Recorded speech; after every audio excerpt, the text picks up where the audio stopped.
My name is Katrice Winslow, 28 years old.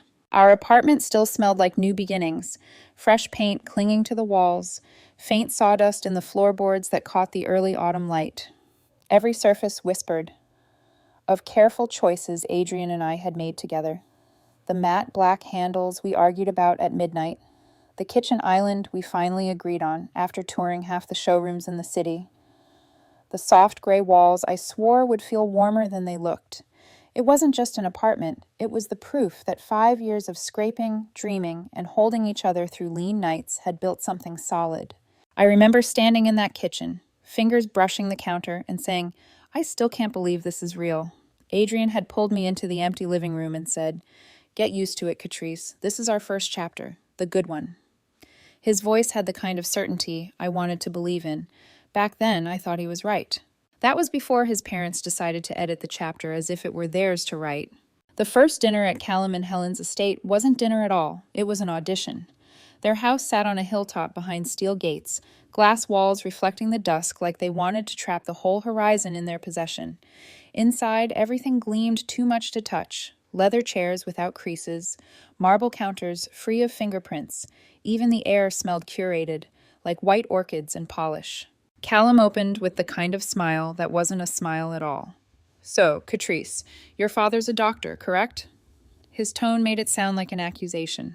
Yes, I said, smoothing my napkin. Orthopedic surgeon. He opened a clinic a while ago.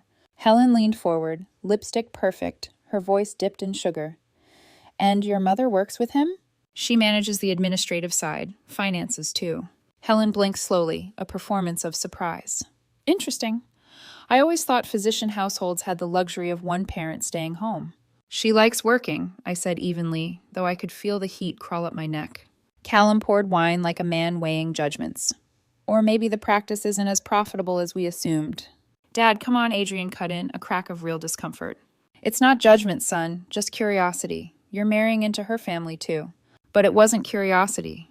It was a merger negotiation disguised as dinner. Every question was a ledger entry, every nod a calculation. I smiled through it, chewing carefully, pretending my throat wasn't tight. But inside, I was shrinking. Afterward, in the car, I let out the words I'd bitten down all night. That wasn't dinner. That was an interrogation. They just want to understand you, Adrien said. His hand rested on mine, heavy, but not convincing. You're important to me. Then why do I feel like I just failed a job interview?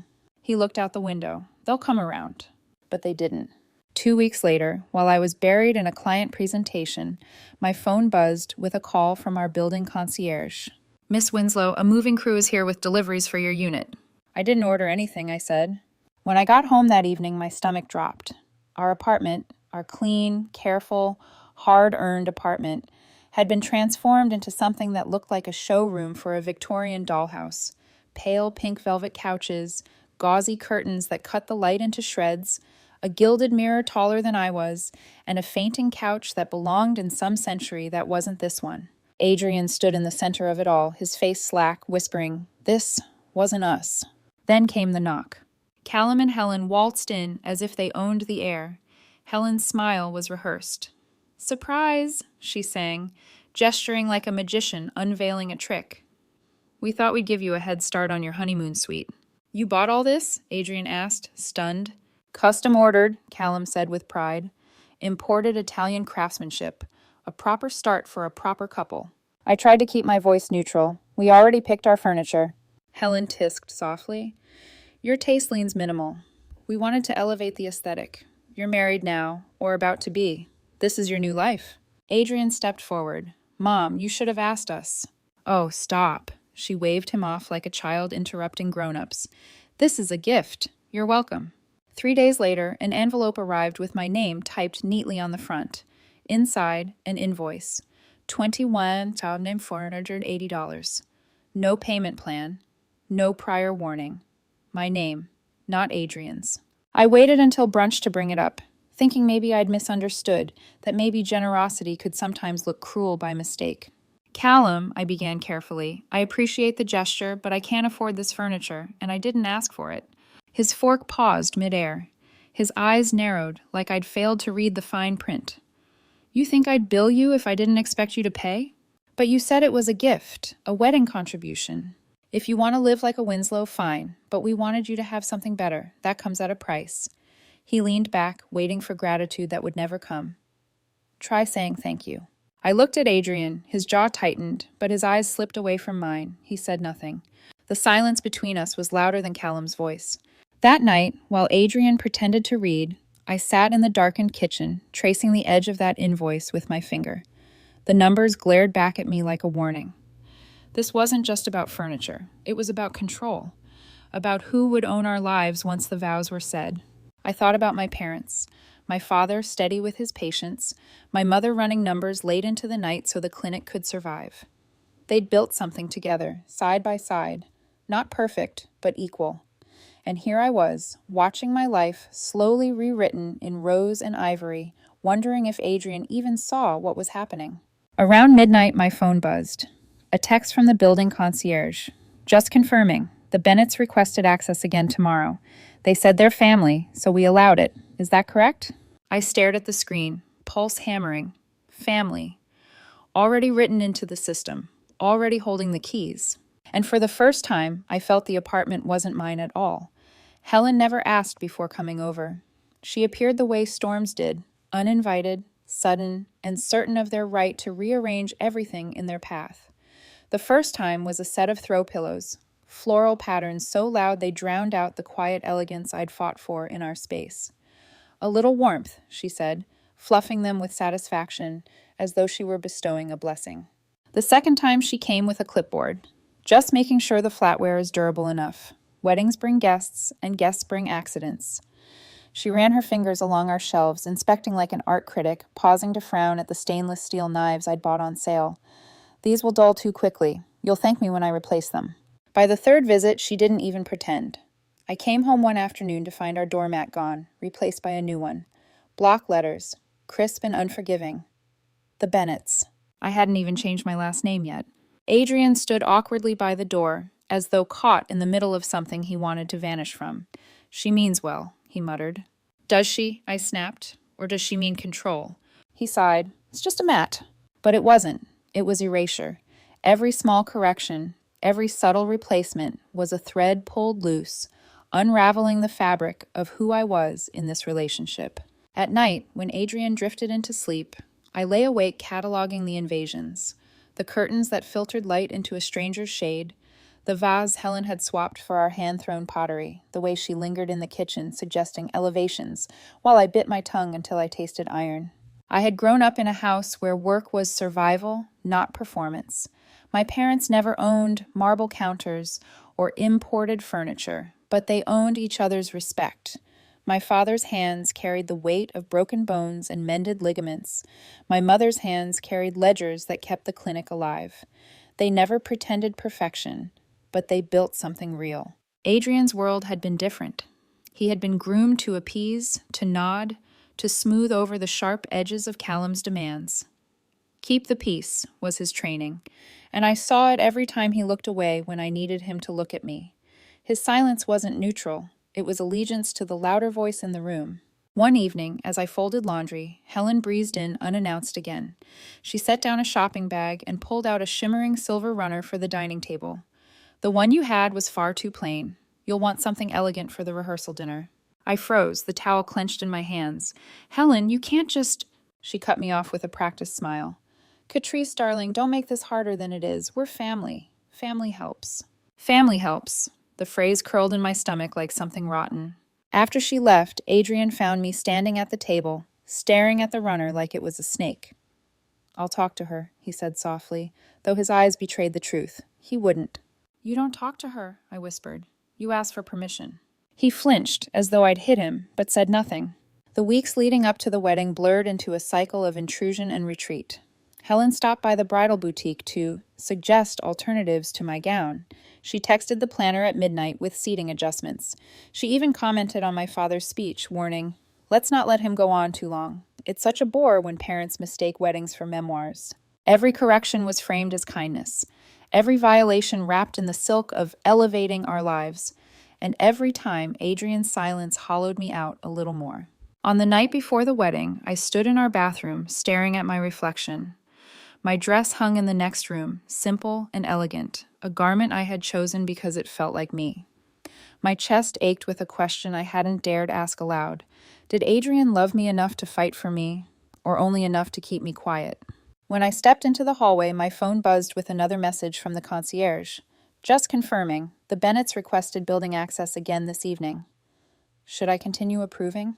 My fingers hovered over the screen, trembling. I could have typed no. I could have ended it there. Instead, I froze, staring at the word family, already typed into the system like an undeniable fact. I locked the phone without replying. The next morning, in the bridal suite, I would learn just how far Helen's version of family would go. The bridal suite smelled faintly of roses and starch, the kind of sterile elegance meant to calm nerves, but only sharpening mine. Sunlight slanted through tall windows, bouncing off the mirror where I stood in my gown. Simple, sleeveless, clean. It was exactly what I wanted. No lace cage, no gilded armor, just me. The door opened without a knock. Helen swept in as if she owned the room, her perfume arriving before her voice. Her eyes skimmed the dress, and her lips curved into a smile too sharp to be kind. Well, you clean up better than I expected. I clenched my hands on the edge of the vanity. Good morning to you too. She smoothed the already perfect bedsheets with the precision of a curator arranging an exhibit. Let's keep today tidy, Katrice. No long-winded speeches from your father about grit and family loyalty. Callum has been rehearsing his toast for weeks. We don't want anything overshadowing him. Something in me cracked. I turned, facing her fully. Excuse me? Helen raised her eyebrows, daring me to push back. This is my wedding, I said, voice trembling but steadying with each word. Not your gallery. You don't get to curate my emotions. Her smile faltered. Be gracious. I've smiled. I've nodded. I've paid your invoices. I've let you rearrange my apartment, my time, my choices. But this? My hand gestured at the gown, at the day, at everything. This is my line. The air thickened between us, silence pressing down like storm clouds. Helen's voice dropped to a hiss. Don't test me, Katrice. I stepped closer, my reflection doubling us in the mirror. I already did. And guess what? I passed. She left without another word, slamming the door so hard the mirror rattled. I stood in the silence afterward, hands trembling, not from fear, but from clarity. By the time I walked down the aisle, the confrontation sat beneath my ribs like armor. The ceremony itself was a painting come to life, violins murmuring under an arch of eucalyptus and roses, guests dabbing tears as golden leaves drifted through the breeze. I smiled where I was supposed to smile, spoke vows that tasted like hope on my tongue. Adrien's hand gripped mine, a little too tight, but I let it be. On the surface, it was flawless, but perfection is fragile. I felt the current beneath, the way Helen never smiled, not once, the way Callum's expression wasn't joy, but calculation, as if he were waiting for a cue only he could hear. Even Adrien's vows felt rehearsed more for them than for me, his voice catching when he glanced toward his parents instead of into my eyes. Still, I pushed it all down. I wanted this. I loved him. I wanted to believe love could drown out interference, that vows could outweigh invoices, that today could still belong to us. The reception began with champagne flutes and laughter pressed thin by tension. Guests clinked glasses, the band struck up a second song, and for a moment, it almost felt real, joyful, ours. Then the microphone clicked on. Callum stood at the front, glass raised, smile rehearsed. His voice cut through the music like a blade. Ladies and gentlemen, he said smoothly, thank you for joining us to celebrate the union of my son Adrien and his bride, Katrice. Applause scattered weakly. I exhaled, trying to relax. But before we all get too sentimental, Callum continued, tone tightening, I have something I feel compelled to share, something important for the future of our family. Adrien's grip on my hand stiffened. A chill raced down my spine. This wedding may be happening today, Callum said, scanning the room, but Adrien's true match is someone else, a woman who has been working for me for the past year. Intelligent, refined, compassionate. Her name is Celeste. The name hit me like glass shattering inside my chest. Silence crashed over the room. Guests froze mid-sip, mid-bite. I turned slowly toward Adrien, his brow furrowed in confusion, panic in his whisper. Who? The music had died, the band staring blankly, as if even they knew they'd been cut out of the script. And in that suspended moment, as Callum's voice rolled on, I realized what Helen had meant in the bridal suite. Don't overshadow him. Because this had never been a wedding. It was a stage. And the performance had just begun. Gasps rippled through the reception hall like wind through dry leaves. Forks froze midair. Champagne flutes hovered untasted. Adrien's face drained of color. Dad, what the hell are you talking about? His voice was low but sharp, meant only for Callum, though the microphone carried every syllable across the hall. Callum's smile never wavered. Don't be modest, son. We've spoken about this. Celeste is the future of the company and the future of this family. I felt my chest seize like the air had been stolen. My wedding dress suddenly weighed 100 pounds. My mouth opened, but no sound came. All I could see was Adrien's wide eyes, his lips forming the words, I don't know what's happening. The guests began whispering, heads turning like sunflowers following chaos instead of light. Helen beamed at our table, proud as though her husband had just delivered a perfect keynote speech. Adrien lunged for the microphone. Stop this! But before he could take it, another voice cut through, steady, controlled. That's enough, Callum. Every head turned. My father was walking down the aisle between tables, each step unhurried, each breath measured. He wore his funeral suit, navy, pressed, humble, but on him it looked like armor. Guests instinctively shifted, creating a path for him as if some part of them already knew this was his stage now. He stepped up beside Callum, eyes unreadable, and without asking, took the microphone from his hand. You've said quite enough, my father said, his voice calm but carrying. Now let me correct the record. Callum smirked, folding his arms. And you are? I'm Katrice's father, and unlike you, I didn't come here today to destroy my daughter's wedding. The hush that followed was total. Even the waiters stopped moving. Helen's painted lips parted in a scoff, but no sound came. My father continued, his tone still calm, but I could hear the anger beneath it, sharp as a scalpel. This woman you keep pushing, Celeste, she's not just some assistant. She's my daughter, too. A collective gasp rolled across the room, thick enough to feel on my skin. What? Helen blurted, her voice cracking. Adrien's head snapped toward me, then back to my father. What are you saying? My father nodded once, steady. Yes, Celeste is Katrice's half-sister, my daughter from my first marriage, and I find it fascinating and revolting that you arranged for her to marry your son without knowing the first thing about her. My knees nearly gave way. My sister? The name I'd just heard for the first time in my life was bound to me by blood. I felt Adrien's hand touch mine, but it was distant, a gesture from another world. I could barely breathe. Callum chuckled into the microphone, though it wasn't his anymore. That's a convenient story. It's the truth, my father said evenly. And I didn't tell Katrice because Celeste and I lost contact years ago. We recently reconnected quietly. She came to me because she was concerned, because she was being pressured, harassed by this man. He turned, pointing at Callum with a surgeon's precision, into considering a marriage she never asked for. The whispers surged louder. Someone near the back muttered, "Oh my God." Another stood, then sat again, as though afraid the room itself might split open. Helen slammed a hand against the table. Lies. You're making this up to distract from the fact that Katrice... Enough, my father snapped, raising his hand. The sudden authority in his voice silenced even her.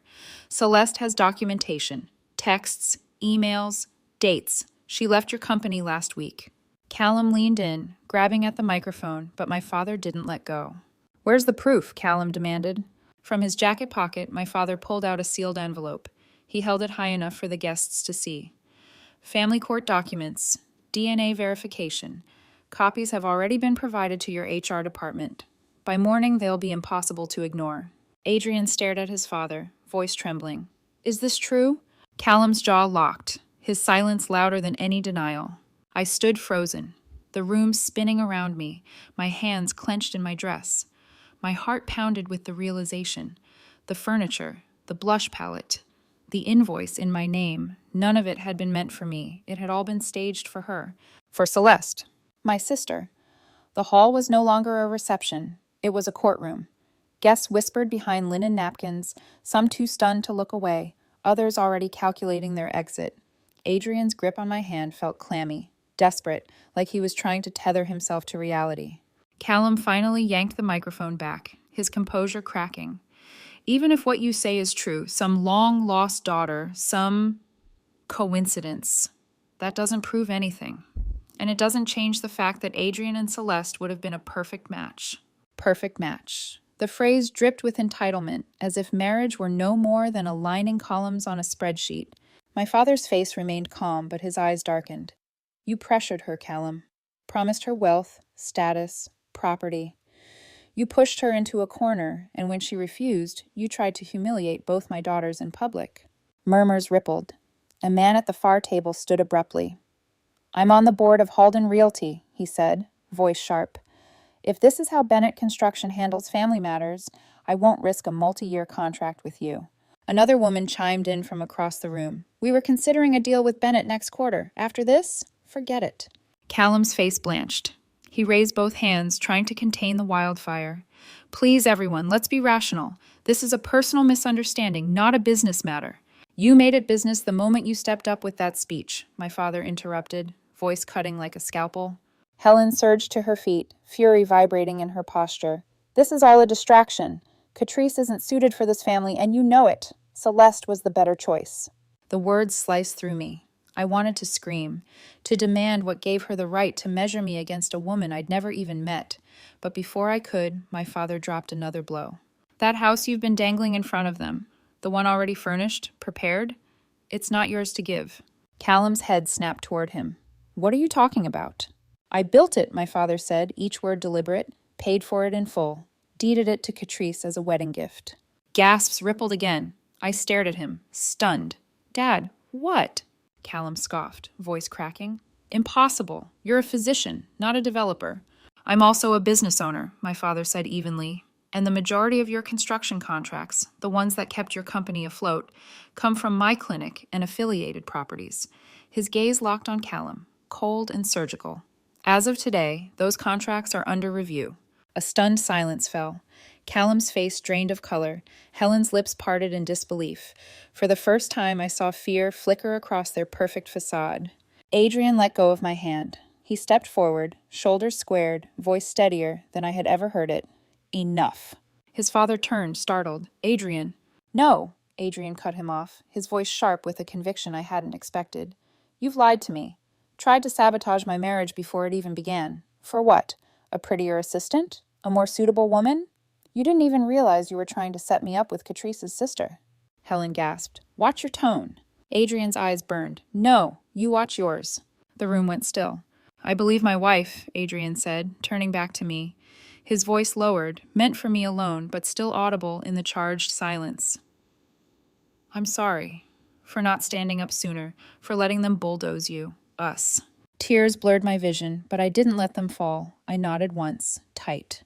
Adrien turned to face the room. As of today, Bennett Construction will be restructured. My parents will step down indefinitely. Callum's eyes widened, his face flushing. You can't. I already spoke to the board, Adrien replied. They've seen the numbers, the missed deadlines, the mismanagement. After today, I don't think they'll need much more convincing. Helen looked around wildly, panic breaking through her mask. Adrien, you're ruining everything, over her. No, he said firmly. You ruined it yourselves. For a moment, no one spoke. Even the guests seemed to hold their breath. And then, from the edge of the room, near the doors, a figure shifted into focus. A woman with chestnut hair, a slate blue dress, and eyes that seemed both familiar and foreign all at once. Celeste. She stood quietly, watching. And when our eyes met across the room, there was no hatred, only something fragile, aching, and familiar. The world tilted beneath me. My sister, my blood, the furniture, the invoice, the whispers. It had all been for her, and now she was here. The weeks after the wedding felt like walking through the rubble of an earthquake. Callum resigned within a month, his name scratched from the letterhead like it had never belonged there. Clients who once fawned over the Bennetts quietly severed ties. Contracts dissolved in whispers and unsigned renewals. Bennett Construction had been a fortress, but now the cracks gaped wide enough for anyone to see. Adrien buried himself in the work of rebuilding. He rose early, came home late, and for the first time in our relationship, I saw him not as a man bent by his parents' shadow, but as someone carving his own path. The numbers began to climb back, slowly but steadily. Still, in the quiet hours, I could see the guilt behind his eyes. the knowledge that he had let me stand alone too many times before he found his voice. For me, the house became both sanctuary and trial. My father's gift, those walls, those windows, were proof of his devotion, but also a reminder of his power. I loved him for defending me, for finally calling Callum's cruelty by name. But at night, when I traced the lines of the architectural sketch he had framed for me, I wondered, was he any different? Callum used wealth as a weapon, but hadn't my father done the same when he leveraged contracts to bring them to their knees? One evening, I asked him. We sat on the porch as twilight bled across the sky, the cicadas droning like an old hymn. "Dad," I said softly, "what you did, cutting the contracts, it saved me, but it destroyed them. Do you ever wonder if you just fought fire with fire?" He studied me, his face shadowed in the dim light. "Katrice, sometimes fire is the only language tyrants understand. I didn't do it for vengeance. I did it so they couldn't keep crushing you." "But it still crushed them," I whispered. His sigh was weary but resolute. "I won't apologize for protecting my daughter. One day you'll understand the weight of drawing a line." I nodded, but a heaviness lingered. Was justice ever clean, or was it always tangled with collateral damage? Meanwhile, Celeste stayed in town. She didn't disappear like she'd planned. She rented a small studio above a florist shop, and for the first time in years, she allowed herself to exist outside the Bennett's orbit. She found work in freelance design, modest but steady, sketching quietly in coffee shops where no one knew her as the girl who nearly married into scandal. We began carefully. Coffee once, then lunch. Conversations that started stiff and tentative grew warmer, stitched with the strange familiarity of bloodlines rediscovered. We didn't talk much about the wedding at first. Instead, we swapped fragments of childhood, mine full of the smell of antiseptic halls and clinic ledgers, hers blurred, with half memories of a father who left before she was old enough to understand. At our third meeting, she admitted, "I almost didn't come that day. I packed a bag. I thought if I vanished quietly, it would all end." "But you didn't," I said. "No," she said, voice steady, "because I realized if I stayed silent, they'd keep doing it. To me, to you, to anyone who stood in their way." Her words unsettled me, not because they weren't true, but because I knew silence had lived in my own bones too. Adrien met her for the first time over dinner a week later. He was nervous, overly polite, asking if she wanted more water every 10 minutes. But when she finally laughed, the sound was unguarded, and I saw something shift in him. Maybe guilt, maybe relief, maybe both. And then, one evening at the house, she came for supper. She walked through the door like someone entering a place she'd never been, but should have always known. She brushed her hand over the bookshelves, eyes shining. "I can't believe this is real," she whispered. "Neither can I said quietly. We set the table together, moving in a rhythm that felt impossibly natural for two people who had just met, like some part of us had always been waiting for the other. But even as the warmth of that night settled around us, a shadow stirred. A week later, an email arrived in my inbox from a contact in HR at Bennett Construction. Subject line, anonymous packet. Attached was a note. This arrived days before the wedding. Impeccable timing. Whoever sent it knew exactly what Callum was planning. Metadata hinted at an insider. Someone who had chosen that moment, my wedding, to strike. But who?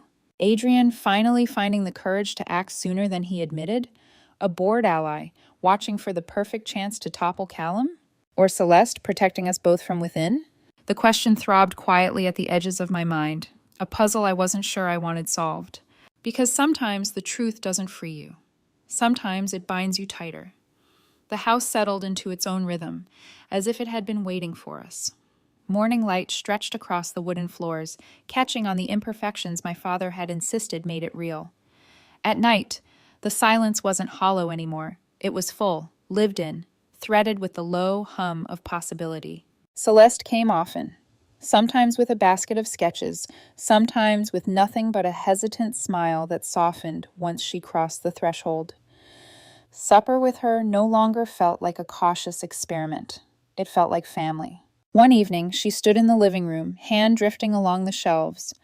"I used to imagine what it would feel like," she murmured, almost to herself, "walking into a place that was mine, not theirs, not borrowed, just mine. I watched her fingers trace the spines of books, her shoulders loosening with every breath. "This can be that place," I said. "It's ours now." She looked at me, her green eyes carrying both apology and wonder. "I never wanted any of this. The manipulation, the games. I wanted to disappear. But when Dad told me what they were planning, I couldn't stay silent. Not when I realized it wasn't just about me anymore. It was about you." I swallowed, throat tight. I spent years thinking I was alone in that house, fighting them by myself, and all that time you were being groomed for the same stage. Celeste's smile was small, sad.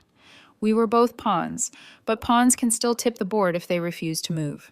Her words lingered long after she left that night.